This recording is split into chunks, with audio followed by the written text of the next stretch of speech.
Monique, the work from home mogul, how do you make sure that the weather changes do not control your business? We're going to talk about that with special guest, Jet Setting Georgina. Be prepared for every temperature and every season, starting now.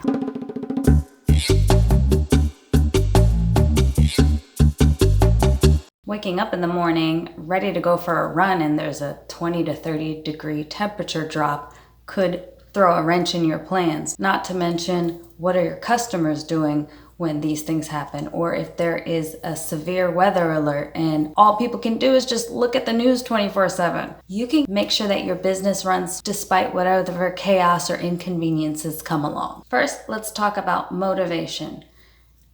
Too hot? Too cold? What are some things that you can do if you're too cold? And for me, that is to get cozy. So having some tea, hot chocolate, fuzzy blanket, getting cozy is going to make me in that environment of, okay, I'm ready to get some work done. If I'm too hot, maybe it's the iced tea. Maybe it's taking my business over to a pool or a breezy bay for the day instead. What can you do if you're feeling like the temperature increase or the temperature drop is kind of making you in a mood of not so comfortable? You need to be able to still get your work done, even if it's not the exact desired temperature. Backup plans. Where can you go if you no longer can do your outside meeting? Or if there's torrential downpours and you cannot do your exercising outside, what is your plan B? Having this already in place means there's no excuses.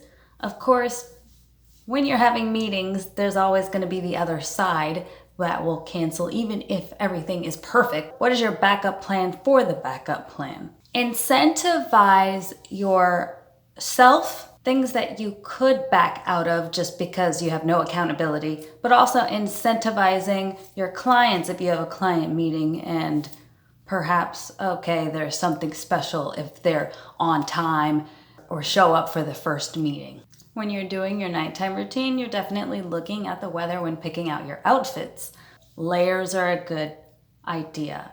If it's rainy season, you've got the umbrella in the bag or in the car. Anytime there's season change, you want to go for the closed-toed shoe option, because if it's getting nippy at night, you don't want your toes out freezing. If it's raining, you don't want your toes getting wet. If there's scorching sun, you don't want your toes getting burned. So in all instances, the closed-toed shoe route is the way to go. One quick fix if you're getting cold is to always have like a little jacket, a little shawl. One great way to always be prepared and not get too cold is to have some fuzzy headband. Like, as long as your ears are warm, you're gonna be good and they're cute. And if you're a dude, you're probably not gonna wanna wear this, but wireless headphones will cover your ears and make them really warm as well. Severe weather alerts for snowstorms, tropical storms, hurricanes, even if they're days and days out in advance, like sucks you in and can get you glued to the TV for days. So to not fall into that, in general, having water and non-perishable foods stocked, just in case anything could happen in that way. You're not out spending tons of time in long lines getting water and toilet paper. If there's a run on grocery stores, if you're not a part of that, that will help you. Being prepared but disconnecting from any unnecessary frenzy or chaos is going to be helpful. Having your flashlights and generator, anything ready for a power outage is also a good thing. And some people think if they can't connect on the internet, if they don't have any power, that they can't do anything. That's not the case. There's much that you can do organization-wise. You can organize your files. If you still have any battery power on a laptop, you can do at least some of that. But physical organization of files, putting down a pen and paper, your goals, reflecting ideas, brainstorming.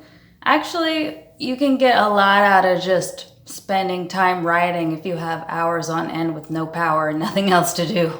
Now we're gonna ask some questions to jet setter Georgina. She travels all over the place, usually has outfits for all different types of weather, remotely working, and she's able to get a lot done no matter what. So Georgina, enlighten us. Most of the time, you really just gotta go and you just gotta figure things out. So there's no manual. It's just, you gotta go, you gotta see the world, and you really just have one life to live, guys. What should we not forget to pack? Well, the number one thing that you need to have is your passport.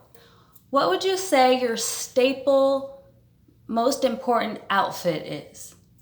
It's simple. You have to have things that protect yourself. So protect your eyes, protect your head, protect your face. This pashmina, for example, or any type of scarf is good for all type of weather situations. If it's going to be rain, if it's going to be sun, anything that you need to protect your face from, like a sandstorm or whatever. How can we be like you? Just like this hat says, YOLO. I mean, you only live once. And for those that say, oh my God, you're still saying YOLO? Yeah, I don't care because YOLO.